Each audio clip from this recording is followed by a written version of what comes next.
On va parler maintenant d'extrême, c'est-à-dire c'est la catégorie maximum ou minimum. Donc avec la température, on sait que si la température admet un maximum, ça a été la plus haute température de la journée. Donc c'est le point culminant. Donc par exemple, si on fait un petit dessin, là j'ai eu une température, le matin c'était à une certaine température, puis ça a augmenté, hop, j'ai mon maximum, le pic de ma journée, parce qu'après la température va descendre. Donc, dans cette configuration-là, je suis au niveau d'un maximum.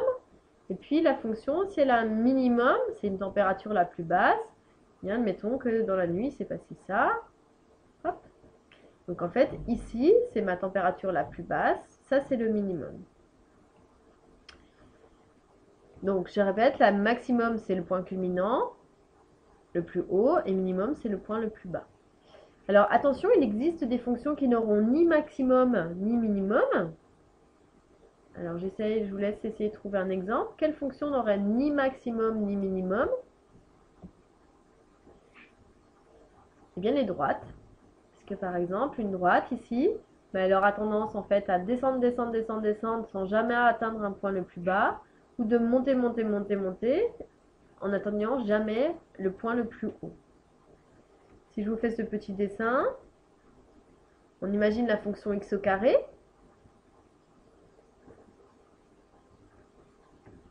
Alors, est-ce que cette fonction elle admet un maximum ou un minimum?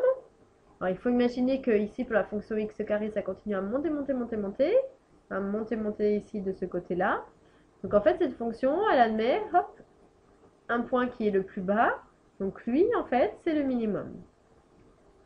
Donc, ça, c'est les notions que vous aurez juste à savoir. Donc, ce qu'on peut vous poser comme question, en fait, c'est de dire quelle est la valeur du maximum et pour quelle valeur de x est-il atteint? Donc ici, il faudrait graduer. Donc 1, 2, 3, 4, 5, 6, 7.